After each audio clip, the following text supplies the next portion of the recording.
Sejam bem-vindos de volta ao nosso curso Como Investir em Cripto na Bolsa. Essa é a nossa quinta aula e conta com o apoio da QR Asset Management, que é a gestora de recursos do grupo QR Capital e da B3 Brasil Bolsa e Balcão. E nessa quinta aula do módulo 2, Mitos e Verdades sobre o Bitcoin, vamos falar então um pouco sobre a mineração, a questão do uso de energia do Bitcoin, prova de trabalho, Proof of Stake. E essa é uma aula que eu contarei também com a participação do Marcelo Carmo, e ele vai ficar na segunda parte. E o meu objetivo aqui vai ser focar mais na parte da mineração do Bitcoin, como ela funciona na prática e o que ela representa para o meio ambiente. Seria o Bitcoin um ativo anti-ESG? Enfim, é importante desmistificar alguns pontos relacionados a esse tema. Então, primeiro eu vou falar das diferenças do algoritmo de segurança e o uso de energia e a dificuldade de mineração. Primeiro, quando se fala em algoritmo de segurança, isso significa qual algoritmo é utilizado para manter a rede operando.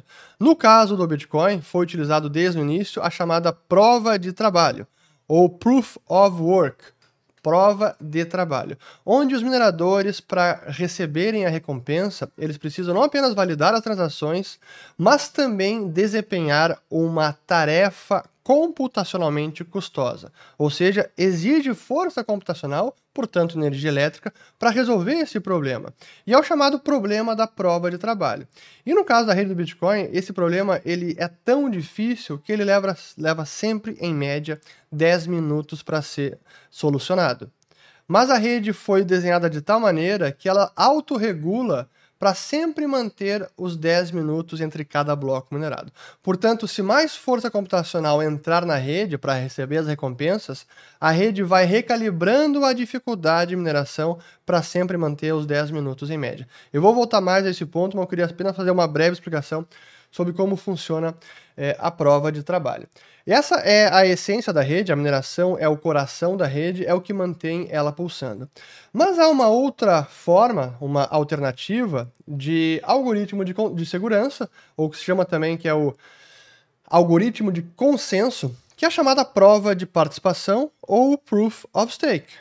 Prova de participação, onde você, ao invés de colocar força computacional na rede, você apenas coloca o seu stake. Você stake e prova a sua participação por meio de quantos fundos, quantos recursos na rede você tem. Então, quantas unidades de Ether ou qualquer outra rede que esteja em questão. Então, uma prova de participação de fundos. E quem tiver mais fundos terá mais votos para validar os blocos na rede. É assim que funciona a prova de trabalho, o algoritmo de consenso por meio da prova de participação. Claro que eu estou simplificando, depois o Marcelo também pode aprofundar um pouco mais esse ponto. Mas, voltando à prova de trabalho do Bitcoin. Qual é a grande verdade sobre a prova de trabalho? É que, claro, à medida que a rede foi crescendo e o preço do Bitcoin foi subindo, isso atraiu muitos mineradores. E, portanto, mais força computacional, aqui medidas pela taxa de hash, a força computacional medida pela taxa de hash, no inglês é o hash rate, que aqui no caso já está em 100, chegou a quase 200 exahash, e em julho de 2021 caiu bastante a rede por conta do preço também, e foi para 100 exahash, até um pouco menos. Exahash, para quem não sabe, significa 1 quintilhão de tentativas de resolver a prova de trabalho por segundo.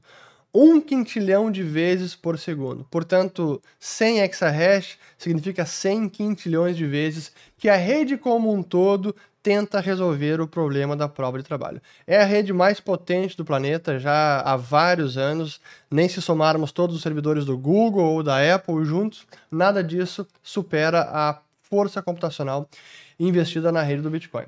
E é claro, como é que funciona a regulação dessa força computacional, né? Porque muitos imaginam que quanto mais a rede vai crescendo, mais força computacional vai entrar, e isso vai tornar a rede cada vez mais cara, vai precisar de computadores cada vez mais potentes, e chega um momento que a rede fica inviabilizada. Infelizmente, não é assim que a rede funciona. Na verdade, existe o mecanismo que eu fiz alusão anteriormente, que é o ajuste de dificuldade de mineração, que é um mecanismo que autorregula a rede, que mantém a rede autossustentável, que não importe o preço do Bitcoin ou o custo da mineração, sempre será regulada a dificuldade de mineração para equilibrar a rentabilidade dos mineradores. E qual é a rentabilidade? Receita menos custo. Receita é a recompensa dos mineradores, quanto que eles recebem de novos bitcoins criados e de tarifas de transação, e o custo, que é o próprio custo do maquinário e também o custo de energia elétrica. Então, quando a rentabilidade está alta, seja porque o preço aumentou bastante, vai aumentar a força computacional e, portanto, a rede precisará, logo mais adiante, reajustar a dificuldade de mineração para sempre manter, em média, os 10 minutos entre cada bloco. E é o que a gente pode ver aqui no próximo gráfico, onde temos a força computacional de um lado e a dificuldade de mineração, que é a linha verde, que é, obviamente, a dificuldade segue a força computacional. E quando a força computacional cai muito, a dificuldade também cai. E esse é a grande genialidade desse mecanismo, porque isso faz com que a rede se autorregule mesmo num cenário negativo, onde, por exemplo, o preço do Bitcoin pode estar despencando, ou o custo da mineração está aumentando em muito, ou as duas coisas ao mesmo tempo. E as duas coisas vão machucar bastante a rentabilidade dos mineradores. E se os mineradores começarem a ter prejuízo, eles vão simplesmente desligar as suas máquinas para não ter prejuízo. E é nesse momento que cai a força computacional, a rede fica mais lenta, e depois de 2016 blocos, esse é sempre o intervalo de recálculo ou recalibragem da dificuldade de mineração, 2016 blocos. Depois desse período de blocos, a rede recalculará a dificuldade, e se ficou mais do que 10 minutos, porque caiu muito a força computacional, a dificuldade de mineração vai cair, como já aconteceu algumas vezes, e aconteceu sobretudo agora em 2021. Então tivemos uma queda forte em 2018, até então tinha sido a maior queda da história do sistema, mas em 2021, não apenas pelo preço que acabou caindo depois de abril, mas também porque houve um êxodo de mineração da China, porque houve sim uma proibição de mineração da China, onde vários mineradores precisaram desligar suas máquinas porque muitas províncias disseram que era proibido gastar energia para minerar o Bitcoin. O que me traz, então, ao último ponto que eu vou abordar aqui antes de passar para o Marcelo, que é algumas considerações sobre o uso de energia. Primeiro de tudo, muito se fala que a rede gasta muita energia e que isso é um grande desperdício. Ora, só quem pode dizer se é ou não um desperdício são os próprios mineradores, porque são eles que estão gastando a energia. Só o próprio ator pode dizer se é um desperdício. Se ele tiver prejuízo, foi um desperdício. Se ele teve lucro, não é um desperdício. E a rede gasta tanta energia assim porque ela é muito valiosa. Porque os indivíduos estão valorando o Bitcoin em 40 mil dólares, em 50, em 60, em 30, enfim. Mas o mercado, os investidores estão atribuindo um valor para o Bitcoin e por isso ele tem um preço e um preço alto de mercado, e é isso que incentiva a mineração. E, portanto, ela é autossustentável até pelo mecanismo de ajuste de dificuldade de mineração. Esse é o primeiro ponto. Segundo, os mineradores, como eles buscam a rentabilidade, como qualquer ator racional, eles também vão buscar sempre a energia mais barata. E se a energia mais barata for de fonte renovável ou de qualquer outro lugar, é lá que eles vão se situar. Onde eles vão se localizar e vão instalar suas máquinas, onde tiver energia mais barata. E se por acaso o problema das fontes energéticas utilizadas pela rede também acabar impactando o preço do Bitcoin, que vai machucar os mineradores, eles vão buscar sair de locais onde há uma pegada de carbono maior, onde, por exemplo, na China, que havia justamente um grande uso de energia de fontes não renováveis e carvão, que é a mais poluente de todas, e vão sair dessa localidade e buscar fontes mais limpas de energia. Então, o próprio mercado e os sinais do mercado vão incentivar a rede a utilizar fontes mais limpas de energia. E depois, por fim, apenas um breve parênteses, que o que importa é a produção de energia, é a fonte dessa energia e não o uso dela. O mundo inteiro vai usar sempre mais energia. O importante é que nós migremos para fontes mais limpas de energia e não que nós consumamos cada vez menos energia. Portanto, o essencial é melhorar a matriz energética e não simplesmente coibir o uso de energia, que é o que muitas vezes a gente vê a agenda ambientalista alarmista, que eu chamo, indo nessa direção de privar o mundo do uso de energia, e acho que esse não é o caminho. Mas como isso tangencia o tema do Bitcoin, é importante falar.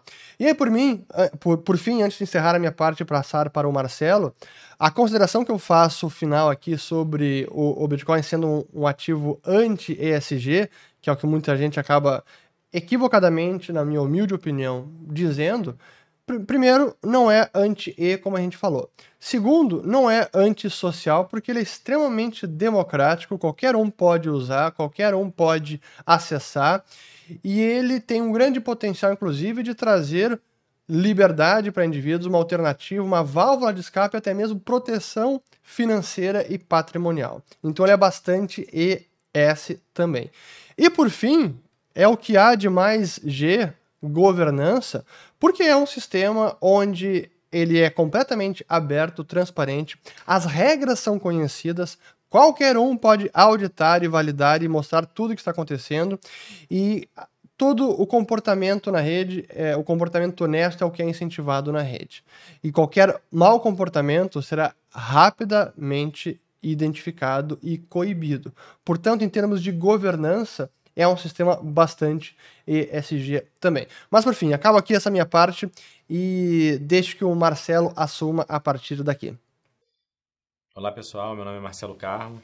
Então, dando continuidade aqui ao conteúdo apresentado pelo Fernando Ures, na aula 5. Vou falar aqui um pouquinho mais sobre mineração, prova de trabalho, prova de Proof of Stake. Também separei aqui, dar um pouco mais de foco como que esse mecanismo de prova de Proof of Stake surgiu e toda essa questão relacionada aí ao consumo energético do Bitcoin, alguns mitos que existem aí sobre esse consumo de energia do Bitcoin e falando também alguns aspectos, os aspectos de ESG relacionados ao Bitcoin. Tá? Então, prova de trabalho e prova de participação, o Proof of Work ou Proof of Stake, nada mais é do que mecanismo de consenso de uma rede descentralizada. Tá? Então, assim, quando num blockchain, como o ledger, o registro contábil das transações é público e precisa ser validado e todo mundo que participa ali, e para a rede ter credibilidade, todos os participantes eles precisam confiar nesses registros, precisa haver um mecanismo de consenso que todo mundo acredite e confie que a pessoa que realizou esse trabalho realmente fez e está incentivada e está alinhada corretamente para realmente continuar escrevendo a próxima página desse grande livro contábil, que é o blockchain. E isso também garante aí a segurança das transações que estão nos blocos anteriores. Ou eu costumo usar bastante analogia no blockchain como sendo um livro onde são registradas todas as transações e as novas transações precisam ser escritas nas páginas futuras. Então, e cada página está relacionada, na próxima página está relacionada à página anterior.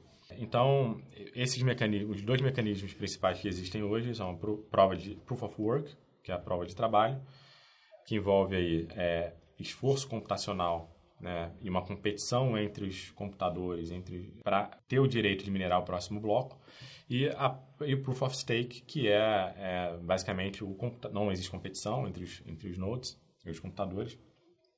Um computador, o node, ele é selecionado a partir, ele é elegível a minerar o próximo bloco. No caso do Proof of Stake, nem a palavra é mineração, é validação. Ele é elegível desde que ele aloque, ou trave uma parcela dos tokens daquela blockchain numa estrutura de contrato inteligente, e ele vai ter direito a minerar e validar o próximo bloco. Tá? O Proof of Stake ele surgiu exatamente desse consumo energético, para endereçar o consumo energético da rede do Bitcoin, que foi a primeira, do Proof of Work, e para tentar dar alguma maior escalabilidade aí, na validação das próximas transações. Tá? Mas em troca disso, um trade-off natural é a questão da segurança, porque na prova de trabalho, os computadores que estão competindo, eles estão gastando dinheiro, né, os recursos do mundo real para garantir e conquistar novos tokens da blockchain específica. Em contrapartida, a prova de Proof of Stake, não existe essa necessidade de gastar recursos do mundo real. Simplesmente você compra uma parcela aí de tokens, um token, aloca nesses nodes e você vai estar lá elegível para validar o próximo bloco. Uma grande diferença aqui também, que no Proof of Stake não tem a remuneração da rede, novos blocos, assim como tem no Bitcoin. O validador, no caso, né, do Proof of Stake, ele recebe os FIIs associados a cada transação. Já na prova de trabalho, a rede remunera com novos tokens, novos Bitcoins, além das taxas de transações associadas a cada transação de Bitcoin. Agora aqui, tentando desmistificar um pouco e até dar mais clareza, né, no consumo de energia do Bitcoin. Tá? Existem hoje grandes instituições, uma que eu gosto de usar sempre como fonte de pesquisa é a Universidade de Cambridge. Eles têm um site que mostra dados bem interessantes sobre o consumo energético da rede do Bitcoin. Então, quando você vê aqui a eletricidade hoje, a produção de eletricidade no mundo gira em torno de 26,7 terawatts-hora. Só que o consumo, né, na verdade, né, uma parcela é produzida, uma parcela é consumida, parte dessa energia produzida ela é perdida no processo de distribuição. E, de fato, o mundo consome de energia hoje, está nessa faixa de 22.315 terawatts-hora. E o Bitcoin ele consome apenas 0,36% dessa energia consumida. Então, assim, uma parcela bem pequena do tanto, né, de energia que é consumido aí por outros setores, né, no mundo inteiro. Aqui eles fazem aqui um comparativo, né, de quanto que a indústria do ouro consome de energia, quanto que a mineração do Bitcoin consome de energia. A gente sempre gosta muito de fazer essa associação do Bitcoin com o ouro, que a gente entende que o Bitcoin, nesse mundo mais digital, ele é a reserva de valor do futuro, como já foi o ouro. Então, quando a gente compara aqui, realmente a gente vê que consome menos. Não que, né, essa energia consumida pelo ouro também não seja justificável. Né? Hoje é a maior reserva de valor, é uma das maiores reservas de valor do mundo. Tem uma justificativa para ter, né, essa atividade de extração do ouro, né, e esse consumo energético associado à indústria, assim como tem do Bitcoin. Os mineradores de Bitcoin entendem, né, e faz sentido econômico, e faz sentido gastar essa energia para validar transações e conquistar novos Bitcoins. Aqui tem também uma análise bem interessante sobre outras indústrias, né, de commodity e até de tecnologia, data centers, enfim. A gente vê que o Bitcoin ele consome uma energia relevante, mas perto dessas outras indústrias ele fica ou alinhado, né? Assim, a gente não questiona muito o consumo de energia nas televisões nos Estados Unidos, né? Ela é quase igual, né, à rede de Bitcoin no mundo. Então, são dados interessantes aqui, que esse dado aqui é bem legal. Equipamentos perdidos, né, no processo de transmissão poderia alimentar a rede aqui 2,6 vezes a rede do Bitcoin. Então, tem aí alguns mitos, e quando a gente relativiza, a gente consegue né, ter melhor condição, ou até quando a gente vê os dados e vê instituições fazendo esse tipo de trabalho, a gente consegue ter uma conclusão mais fundamentada acerca do consumo energético do Bitcoin. Tá? Eu não acho muito legal comparar com países, porque o Bitcoin não é um país. Então, acho que faz mais sentido comparar com atividades ou com serviços similares que entregam o mesmo tipo de valor para a sociedade que o Bitcoin hoje em dia entrega. A gente vai falar um pouco mais na frente. Então, assim, esse consumo de energia do Bitcoin, né, por que o Bitcoin consome energia? É basicamente para garantir a funcionalidade e proteção de uma rede pública e compartilhada. Então, assim, não dá para negar que Bitcoin consome energia. Aí tem uma questão aí subjetiva, se você entende que o Bitcoin, né, é uma infraestrutura, na verdade blockchain, e o Bitcoin, né, são tecnologias que agregam, entregam valor para a sociedade, é justificável que essa estrutura ela tenha um claim energético que consuma recursos naturais, assim como qualquer outro tipo de atividade. Tá? Então, essa questão de o consumo energético do Bitcoin ele é um desperdício, não é? Isso é uma questão subjetiva. Mas hoje, né, pelo tamanho do mercado, pela quantidade de usuários que existem, é natural e é razoável que exista consumo de recursos, né, energéticos. Falando um pouco do aspecto de ESG e consumo energético, na questão ambiental, tá, o Bitcoin ele pode inclusive ser um catalisador no desenvolvimento de novas energias, tá? Porque um desafio grande na indústria de geração de energia é adequar sempre a questão da oferta e demanda dessa energia. Quando você vai fazer ou vai construir uma infraestrutura de geração, é natural que você construa ou dimensione essa estrutura sempre num patamar acima do consumo energético da população local, enfim, ou das indústrias locais. Exatamente para prever esse crescimento, né? Para você conseguir botar para rodar uma planta de geração, isso leva um tempo e durante esse tempo a população vai crescendo. Então, se você começar um projeto para atender exatamente a necessidade de hoje, daqui a 2, 3 anos você já está sem energia para aquela população.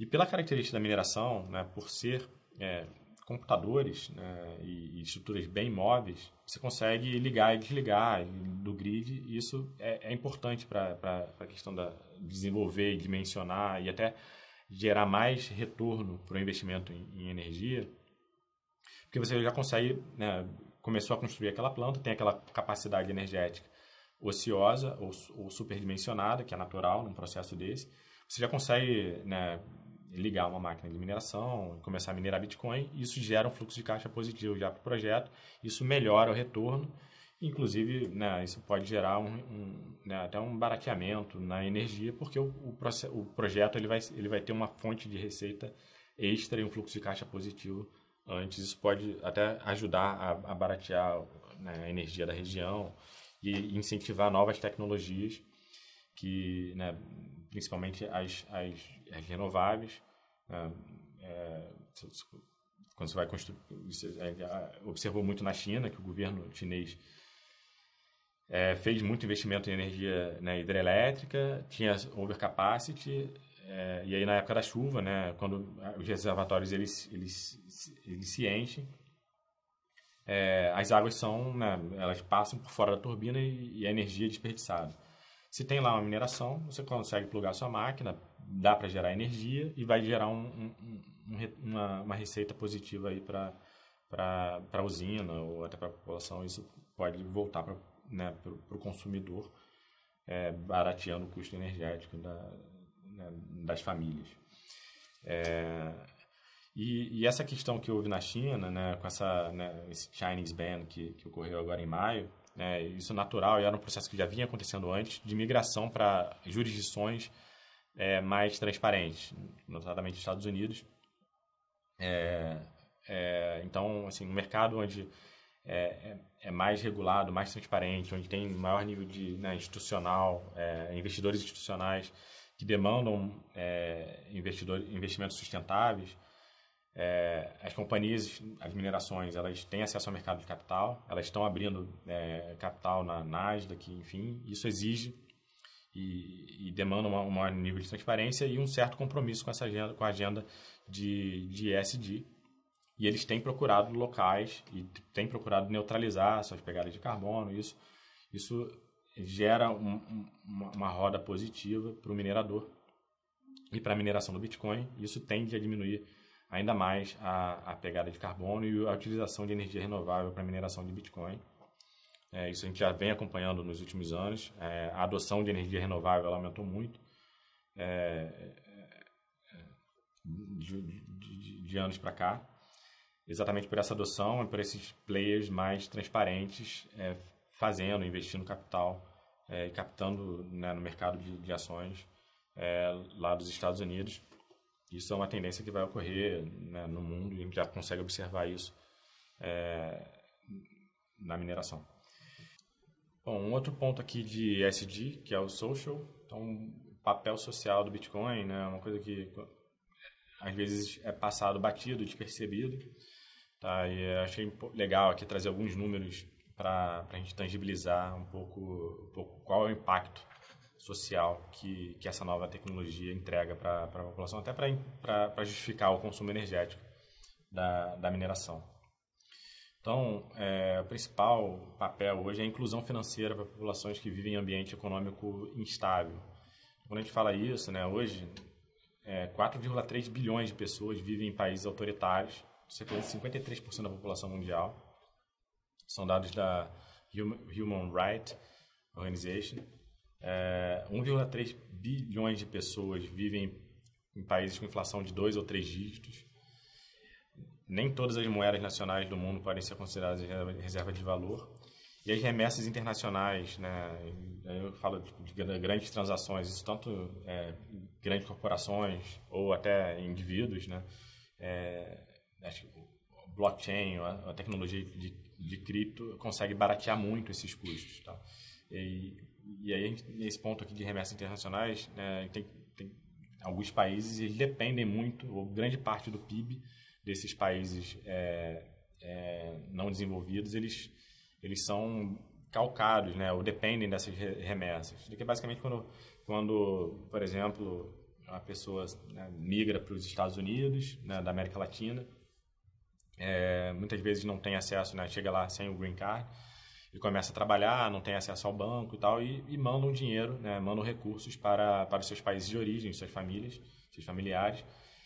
E esse processo ele é custoso, né? Além do tempo que é despendido, tem altas taxas aí de transações, inclusive chegam a bater 20% do valor. Então, você vai mandar $100, quando você for mandar por um Western Union da vida, você vai chegar lá na outra ponta cerca de $80. E esses $20 ficam pelo caminho e isso faz diferença para essa população. E além do tempo, né? No Bitcoin você consegue mandar imediatamente, ou em 10 minutos, já está lá o recurso né, com a família dessa pessoa. Então, existe aí um papel de inclusão importante. Tá? O Bitcoin ele é uma reserva de valor, né? É só a gente ver a valorização que né, ao longo desses 10 anos, ou desde 2009, mais até de 10 anos. E é uma tendência crescente, tem sustentação e tudo leva a crer realmente que é a nova reserva de valor do futuro. Tá? Então tem um papel social importante que justificaria, né, uma rede dessa que entrega esse valor, justificaria um consumo energético razoável que consome recursos. E o ponto de vista de governança, aqui também tem um grande mito, né? O cara que usa Bitcoin é porque ele quer esconder algum tipo de operação, uma lavagem de dinheiro. Enfim, isso no Bitcoin, né, isso não acontece. Quando os dados são 100% transparentes, são públicos. Eu até separei aqui um site que a gente usa bastante para consultar informações aqui da rede. Você consegue, é o blockchain.com, qualquer um pode entrar aqui e você consegue ver aqui a dificuldade da rede de mineração, preço. E aqui mais embaixo você tem exatamente os blocos que estão sendo minerados. E aqui são as transações que estão ocorrendo, né, nesse momento. E aí essas transações, elas, né, em 10 minutos, elas são agrupadas em um bloco. E aí quando você clica aqui no bloco, você consegue ver exatamente todas as transações aqui, ó, nesse bloco aqui. Né, a recompensa aqui da rede e as taxas, né, associadas às transações que foram anexadas nesse bloco, e aqui todas as transações que ocorreram nesse bloco. Então, aqui nessa transação aqui, por exemplo, essa carteira aqui mandou 0,023 essa quantidade de bitcoins para essa carteira aqui. Então, assim, as operações elas são rastreáveis, tá? O FBI, inclusive, no mês passado, fez uma operação aí que pegou, bloqueou a carteira do Bitcoin. Então, assim, se você quiser fazer alguma coisa errada, não utilize a rede do Bitcoin, né, porque é rastreável, é monitorado, é facilmente rastreável. Então, esse é um grande mito aí que existe no aspecto de governança. Qualquer um pode auditar, é transparente, pode fazer qualquer tipo de análise com os dados que são dados públicos. O protocolo, né, que define essas regras de mineração, a quantidade de bloco que vai ser, o limite de bloco de Bitcoin, de moedas que vão estar em circulação, né, no longo prazo, são os 21 milhões de Bitcoins.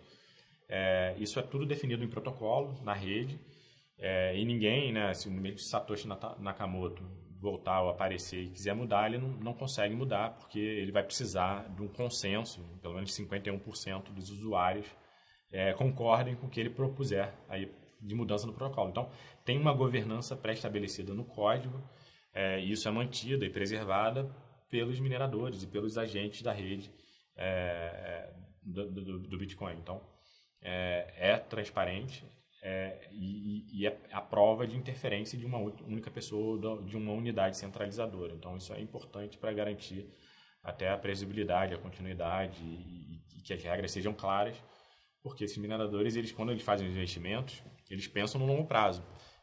Eles começam a pegar dinheiro, a se financiar e comprar máquina que vão ser entregues aí nos próximos meses, nos próximos anos, vão comprar pacotes de energia. Então, tem um comprometimento aí de longo prazo e essa regra ser clara é muito útil, é importante para que haja esse tipo de investimento. E esses investimentos estão acontecendo e estão ocorrendo em volumes bem significativos ao longo desses últimos anos. Bom, pessoal, eram esses pontos que eu queria aprofundar um pouco mais na aula do URIS. Tá? Espero que tenha sido claro e tenha auxiliado aí no processo de desmistificação do Bitcoin e aumentar o entendimento do que é a prova de trabalho, o Proof of Stake, né? Prova de participação. O nosso papel aqui da QR é exatamente esse, tornar o processo de investimento e o entendimento e a linguagem ser cada vez mais simples para o investidor, para que o investidor tenha confiança e e consiga tomar a decisão formada e correta para alocar o seu capital.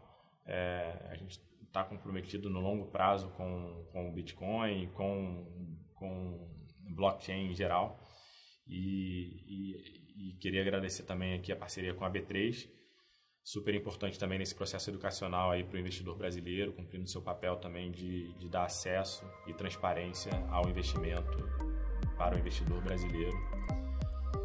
É isso aí, gente.